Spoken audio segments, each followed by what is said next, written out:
नमस्कार मित्रांनो, exploring career centre या यूट्यूब चॅनलमध्ये तुमच्या सर्वांचं स्वागत आहे. आजचा गव्हर्नमेंट जॉब अपडेटमध्ये आपण बघतोय सावित्रीबाई फुले पुणे विद्यापीठ यांच्या कॉन्ट्रॅक्च्युअल बेसिसवर प्रोफेसर या पदासाठी ॲड निघालेली आहे. सो कुठल्या डिपार्टमेंटमध्ये आणि कुठल्या सब्जेक्टसाठी ही ॲड निघालेली आहे याबद्दलची डिटेल माहिती आपण आजच्या व्हिडिओमध्ये बघणार आहोत. तुम्ही अजूनही आमच्या चॅनलला सबस्क्राईब केलं नसेल तर कृपया सबस्क्राईब करा आणि पूर्ण व्हिडिओ शेवटपर्यंत बघा, जेणेकरून तुमचे सगळे डाऊट्स यातनं क्लिअर होतील. चला तर मग सुरू करूयात. Savitribai Phule Pune University. It is hereby noticed for the information of all concerned that applications are invited for the post of assistant professor contractual in the following departments of a field purely temporary basis. 31/5/2024 up to. So 31/5/2024 मे महिन्याचं 2024 पर्यंत हे पद असतील. Period of application form 13/7/2023 ते 20/7/2023 पर्यंत तुम्ही apply करू शकतात. सो पोस्ट आहे असिस्टंट प्रोफेसर. टेन्युअर आहे 31/5/2024 पर्यंत. पे स्केल आहे 40,000.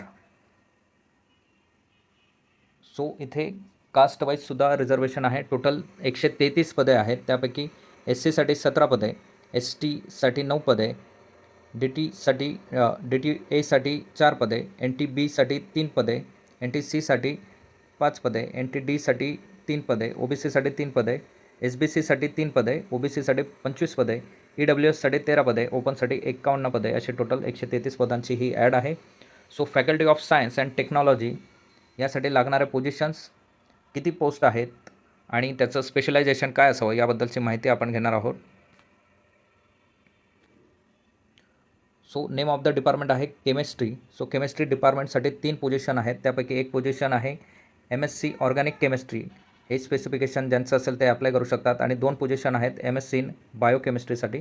सो ही डिग्री ज्यांच्याकडे असेल ते अप्लाय करू शकतात. सेकंड आहे मॅथमॅटिक्स. टोटल 6 पोझिशन आहेत. त्यात MSc mathematics, MSc industrial mathematics, MTech industrial mathematics, MTech industrial mathematics with computer application, MSc computer science और MCS और MCA. सो ह्या डिग्री ज्यांच्याकडे असेल ते ह्या पदासाठी ॲप्लिकेशन करू शकतील. तिसरं पद आहे स्टॅटिस्टिक्स. एकच पोझिशन आहे. MA और MSc और MSAT और PhD in any branch in statistics. So स्टॅटिस्टिक्सच्या कुठल्याही ब्रँचमधनं MA, MSc, MSAT असणं गरजेचं आहे. पुढचं डिपार्टमेंट आहे जिओग्राफी. 4 पोझिशन आहेत. त्यापैकी 2 पोझिशन आहेत ज्या पोझिशनसाठी इकॉनॉमिक्स जिओग्राफी, जिओमॉर्फॉलॉजी और पोल्युशन अँड सेटलमेंट जिओग्राफी हे पद लागेल. 2 पोझिशन आहेत. MSc जिओ इन्फॉर्मॅटिक, MA और MSc geography, at least 1 year training in geo informatic. So geo informatic, MSc in geo informatic आणि 1 वर्षाचा अनुभव असलेल्या विद्यार्थी या 2 पदांसाठी अप्लाय करू शकतील. पुढचं डिपार्टमेंट आहे centre for energy studies. Total 3 position आहेत. त्यात energy management, energy audit, hydrogen energy, data analysis, ChatGPT आणि AI यामधनं डिग्री असणाऱ्या किंवा डिप्लोमा असणाऱ्या व्यक्ती या पोझिशनसाठी अप्लाय करू शकतील. पुढचं डिपार्टमेंट आहे फिजिक्स. टोटल 3 पदे आहेत. तर theoretical physics, biophysics, energy studies and nuclear physics याबद्दलच्या या विषयातील ज्यांच्याकडे डिग्री असतील ते या 3 पोझिशनसाठी ॲप्लिकेशन करू शकतील. पुढचं आहे कम्प्युटर सायन्स. टोटल 2 पदे आहेत. So MSc computer science, MCA science and technology, MTech आणि MA in computer science and engineering हे यांच्या ज्या मास्टर डिग्री ज्यांच्याकडे असेल ते या पदासाठी ॲप्लिकेबल आहेत. पुढचं पद आहे डिपार्टमेंट आहे मायक्रोबायोलॉजी. टोटल 2 पोझिशन आहेत. Medical specialization in medical microbiology, virology, cell biology, genomics and biophysical techniques याच्यामध्ये ज्यांचं स्पेशलायझेशन असेल ते या पोझिशनसाठी ॲप्लिकेबल असतील. Environment science. टोटल 3 पोझिशन आहे. Specialization environmental science, habit and wildlife, environment ecology, environmental chemistry and physics, environmental geology, sustainable development, environmental technology, environmental pollution, climate change यामधनं ज्यांचं स्पेशलायझेशन असेल ते या पोझिशनसाठी ॲप्लिकेबल असतील. पुढचं आहे scientific computing modelling and simulation. Total 2 position आहे. यासाठी स्पेशलायझेशन लागणार आहे statistic, scientific computing modelling and simulation, computational science and engineering. So पुढचं आहे हेल्थ सायन्स. टोटल 3 पोझिशन आहे. त्यापैकी 2 पोझिशनसाठी स्पेशलायझेशन आहे master degree in health science, public health, life science, nutrition, statistic, microbiology आणि एक पद आहे मास्टर इन आयुर्वेदा और आयुष सिस्टीम्स और biomedical science, MD degree candidates having MD degree may be exempted from SET NET. So SET NET मधून exemption दिलं जाईल जर MD डिग्री असेल. पुढची पोझिशन आहे बायोटेक्नॉलॉजी. टोटल 5 पोझिशन आहे. यासाठी स्पेशलायझेशन लागणार आहे. Plant biotechnology, biophysics, computational biology, bioinformatic, omics, biochemical energy engineering, biochemistry, microbiology, organic chemistry. पुढचं पद आहे electronics and instrumentation science. Total 4 पदे आहेत. त्यापैकी 2 पदांसाठी specialization analog digital electronics, power electronics, LabVIEW, MATLAB, sensor instruction. एक position आहे embedded system, PIC, ARM microcontroller, RTOज, VLCसाठी. आणि एक पोझिशन आहे इमेज प्रोसेसिंग कम्युनिकेशन, DSP इलेक्ट्रोमेटिक्स या पोझिशनसाठी, या स्पेशलायझेशनसाठी. पुढचं डिपार्टमेंट आहे inter disciplinary school of science. Total 5 पदे आहेत. त्यापैकी पहिलं पद आहे MSc मॅथमॅटिक्स या स्पेशलायझेशनसाठी. दुसरं आहे MSc एन्व्हायरमेंटल सायन्स. तिसरं आहे MSc इन लाईफ सायन्स. चौथं आहे MA और MSc इन सायकोलॉजी. पाचवं आहे MA इन इकॉनॉमिक्स. पुढचं डिपार्टमेंट आहे टेक्नॉलॉजी. टोटल 5 पदे आहेत. त्यापैकी पहिलं पद आहे ME MTech computer engineering technology information technology. दुसरं आहे ME MTech civil engineering technology environmental engineering. तिसरं आहे ME MTech mechanical engineering technology material engineering. चौथं आहे ME MTech biotechnology chemical engineering. पाचवं आहे ME और MTech इलेक्ट्रॉनिक्स इंजिनिअरिंग टेक्नॉलॉजी और electrical technology. Faculty of commerce and management. तर यामधील फॅकल्टी आहेत, डिपार्टमेंट आहे कॉमर्स. टोटल 2 पोझिशन आहेत. त्यासाठी स्पेशलायझेशन लागणार आहे. Business administration, advance accounting and costing, banking, finance, digital marketing, business economics and business लॉमध्ये स्पेशलायझेशन असणं गरजेचं आहे. MBA किंवा BBA कंप्लीट असणं गरजेचं आहे. दुसरी पोझिशन आहे मॅनेजमेंट सायन्स. टोटल 2 पदे. त्यापैकी एक पद आहे मार्केटिंग मॅनेजमेंट या स्पेशलायझेशनसाठी. दुसरं आहे हॉस्पिटॅलिटी हॉटेल मॅनेजमेंट टुरिझम या स्पेशलायझेशनसाठी. तिसरं आहे मॅनेजमेंट, जे नाशिक या सेंटरसाठी पोझिशन आहेत 2. यात marketing, finance, human resource management, operation and supply chain मॅनेजमेंटमधनं MBA असणं गरजेचं आहे. Faculty of humanities. पुढचे फॅकल्टी ऑफ ह्युमॅनिटीज आपण बघतोय. मराठी डिपार्टमेंटसाठी टोटल 3 पोझिशन आहे आणि यासाठी स्पेशलायझेशन असेल भाषाविज्ञान, लोकप्रिय साहित्य, साहित्य कृतींचे माध्यमांतर, लोकसाहित्य आणि लोककला, बोली अभ्यास, भाषांतर मीमांसा, साहित्यशास्त्र आणि साहित्य समीक्षा, ग्रंथ प्रकाशन, स्त्री साहित्य, भाषांतर विद्या, सौंदर्यशास्त्र आणि विशिष्ट साहित्य प्रवाहाचा अभ्यास यातनं गरजेचा असणार आहे. त्यानंतर डिपार्टमेंट आहे फॉरेन लँग्वेज. 3 पोझिशन आहेत. पहिली पोझिशन आहे general language, history of literature, contemporary German literature, migration and literature. दुसरी पोझिशन आहे फ्रेंच लँग्वेज. जर्मन लँग्वेजची पहिली पोझिशन आहे. दुसरी पोझिशन आहे फ्रेंच लँग्वेजची. तिसरी पोझिशन आहे स्पॅनिश लँग्वेजसाठी. पुढचं डिपार्टमेंट आहे इंग्लिश. सो 3 पोझिशन आहेत. English literature, early मॉडर्न्स, comparative literature, cultural studies. तर या सगळ्या गोष्टींमधनं स्पेशलायझेशन असणं गरजेचं आहे. MA अँड MSET असणं गरजेचं आहे. हिंदीचं एक आहे, त्यात स्पेशलायझेशन अनुवाद, हिंदी कम्प्युटिंग आणि प्रयोजनमूलक हिंदी यात स्पेशलायझेशन असणं गरजेचं आहे. पुढचं डिपार्टमेंट आहे पॉलिटिकल सायन्स. एक पोझिशन आहे political theory, Indian politics, comparative politics यामध्ये स्पेशलायझेशन असणं गरजेचं आहे. पुढचं डिपार्टमेंट आहे सायकोलॉजी. 3 पोझिशन आहेत. त्यापैकी specialisation clinical psychology, industrial psychology, experimental psychology, cognitive psychology, neuro psychology, psychological testing and management, emotion and motivation, personality psychology, applied psychology, social psychology, development psychology, forensic psychology यामधनं specialisation असणं गरजेचं आहे. पुढचं department आहे defence and strategic studies. Total 3 position. Defence and strategic स्टडीमधनं MA किंवा MSc असणं गरजेचं आहे. पुढचं आहे सोशिओलॉजी. टोटल 2 पोझिशन आहेत. So sociology of globalisation, sociology of education, sociology of theories, urban sociology, sociology of gender, classical sociology, methodology of research, sociology of India, state society and human rights यामधनं master degree असणं गरजेचं आहे. पुढचं department आहे अँथ्रोपोलॉजी. Total 3 position. त्यापैकी 2 position आहेत social cultural अँथ्रोपोलॉजी आणि एक पोझिशन आहे बायोलॉजिकल अँथ्रोपोलॉजी या स्पेशलायझेशनसाठी. पुढचं डिपार्टमेंट आहे हिस्ट्री. टोटल 2 पोझिशन आहेत. त्यापैकी medieval history, Indian and Deccan आणि modern history, India and Maharashtra यातनं स्पेशलायझेशन असणं गरजेचं आहे. पुढचं डिपार्टमेंट आहे लॉ. टोटल 5 पोझिशन आहे. Business law or science or technology law, constitutional and administrator लॉमध्ये स्पेशलायझेशन असणं गरजेचं आहे. पुढचं डिपार्टमेंट आहे doctor Babasaheb Ambedkar studies.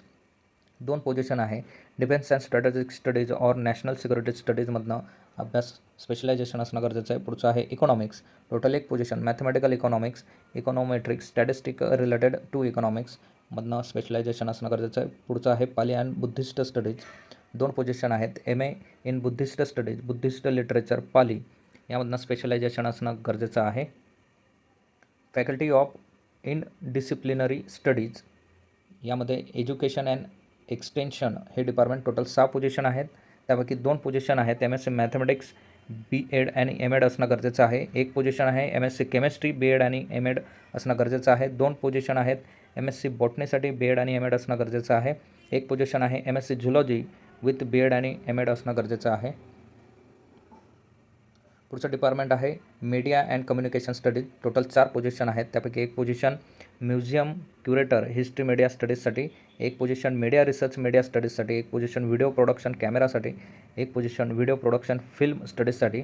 Apart from master degree in concern studies candidates graduate from reputed national institutes like FTII, SRFTI etc will be exempted from net set. So FTII film and television institute of India अशा इन्स्टिट्यूटमधनं तुमची जर degree असेल तर तुम्हाला net set असणं compulsory असणं गरजेचं नाही आहे. बाकी सर्व पोझिशनसाठी नेट सेट असणं गरजेचं आहे.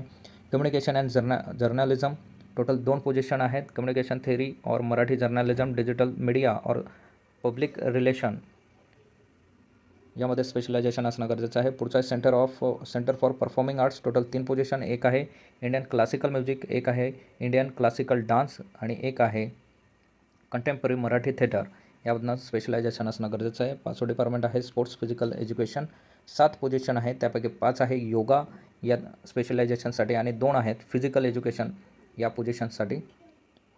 6वं डिपार्टमेंट आहे स्किल डेव्हलपमेंट सेंटर, त्यापैकी 2 पोझिशन आहेत retail management MCOM and MBA हे स्पेशलायझेशन असणं गरजेचं आहे. 2 आहे B vocational manufacturing technology B और BTech आणि ME और MTech in mechanical production metrology, MSc in electronic science यातनं स्पेशलायझेशन असणं गरजेचं आहे. 2 आहेत रिन्युएबल एनर्जी ME और MTech renewable energy, MSc in energy studies असणं गरजेचं आहे. 1 पोझिशन आहे B vocational ITES. So B और BTech आणि ME और MTech इन कम्प्युटर और MSc MCA MSc in computer science IT मधनं असणं गरजेचं आहे. पुढचं आहे social school of open and distance learning यासाठी टोटल 9 पोझिशन आहेत. त्यापैकी 1 पोझिशन आहे लँग्वेज मास्टर डिग्री मराठी आणि इंग्लिशमध्ये असणं गरजेचं आहे. 1 आहे social science master degree in sociology, history, political science, economics, psychology, फिलॉसॉफीमधनं असणं गरजेचं आहे. 1 आहे कॉमर्स मास्टर डिग्री इन कॉमर्समधनं, 1 आहे management master degree in management MBA असणं गरजेचं आहे. 1 आहे science master degree in geography, 1 आहे education master degree in education. 2 position आहेत student service, online education, educational communication, academic सर्व्हिसेससाठी एनी मास्टर डिग्री यासाठी ॲप्लिकेबल आहे. त्यानंतर आहे 1 position education technology content development and management master degree education with educational technology ICT मधनं असणं गरजेचं आहे. पुढचं डिपार्टमेंट आहे competitive exam centre, total 4 position आहेत. 1 आहे पॉलिटिकल सायन्स, 1 आहे हिस्ट्री, 1 आहे सोशिओलॉजी, 1 आहे इकॉनॉमिक्स. सो यासाठी तुमच्याकडे MA प्लस सेट किंवा नेट यापैकी एक एक्झाम तुम्ही क्रॅक करणं गरजेचं आहे. खाली काही महत्त्वाचे नोट्स आहेत ते आपण बघूयात. So general minimum qualification for the post assistant professor contractual as per the UGC नॉर्म्सनुसार काय आहे तर master degree with 55% of marks or equivalent grade point scale in reputed युनिव्हर्सिटीमधनं असणं गरजेचं आहे. Beside fulfilling the above qualification the candidate must have cleared the national eligibility test म्हणजे NET conducted by UGC or CISR, similar test aggregated by the UGC like SET, or who have been awarded a PhD degree accordance with the University Grant Commission minimum standard of award MPhil PhD regulation 2009 and 16. Their amendments for time to time as case may be exempted for net set. So एकतर तुमच्याकडे master degree असेल तर net असावं किंवा set असावं, नाहीतर PhD degree तुमच्या त्या विषयामधनं असणं तुमच्यासाठी गरजेचं आहे. So provide the candidate register for PhD program prior to July 11, 2009 shall be governed by the provision of the then existing ordinance, bylaws, regulation of the institution awarded the degree, and such PhD candidates shall be exempted from the requirement of net set. For requirement and appointment of the assistant professor of equivalent position or universities, colleges, and institutions subject to the fulfillment of the following conditions. So the PhD degree of the candidates has been awarded regular mode only. PhD has been evaluated to at least 2 examiners. An open PhD viva voice of the candidates has been conducted. The candidate has been published 2 research papers for his or PhD work, out of which at least one referred in journal. The candidate has presented at least 2 papers based on his or her PhD work in conference seminars, sponsored, funded, supported by the UGC, ICSSR, CISR, or any similar agency. The PhD degree has been obtained from a foreign university institution with a ranking among top 50's world university ranking at any time by any of the following. So minimum तुमच्याकडे ही degree असणं गरजेचं आहे. Minimum qualification as per the AICTE notification dated 1 March 2019. इंजिनिअरिंगसाठी BTech, BE, BTech, BSc or MA, MTech integrated a relevant branch with first class or equivalent in any one of the degree. Management, bachelor degree in any discipline and master degree in business administration, PGDM, CA or ICWA MCom with first class or equivalent and 2 years of professional experience after requiring the degree of a master degree. General terms and conditions as regards qualification as per UGC norms of government of Maharashtra resolution. So काही महत्त्वाच्या इथे points अजून दिलेले आहेत, ते तुम्ही check करू शकतात. व्हिडिओ खूप मोठा, आपण प्रत्येक पॉईंट एक्सप्लेन केले तर व्हिडिओ खूप मोठा होईल. यासाठी ॲप्लिकेशन फीज जी आहे, महत्त्वाचा पॉईंट, ॲप्लिकेशन फीज जी आहे ती आहे 600 रुपये फॉर ओपन कॅटेगरी आणि 300 रुपये for reserve category. Should be paid by online offered by the challan at bank of Maharashtra or HDFC. So 600 रुपये ओपन कॅटेगरीसाठी आणि 300 रुपये रिझर्व कॅटेगरीसाठी फीज आहे. जे ह्या पोझिशनसाठी तुम्ही ॲप्लिकेशन करत असाल तर ऑनलाईन पद्धतीने तुम्हाला ते पे करायचं आहे. सो अशाच नवनवीन व्हिडिओसाठी आणि महत्त्वपूर्ण माहितीच्या व्हिडिओसाठी आमच्या चॅनलला लाईक करा, सबस्क्राईब करा, योग्य त्या विद्यार्थ्यांपर्यंत शेअर करा. थँक्यू. जय हिंद.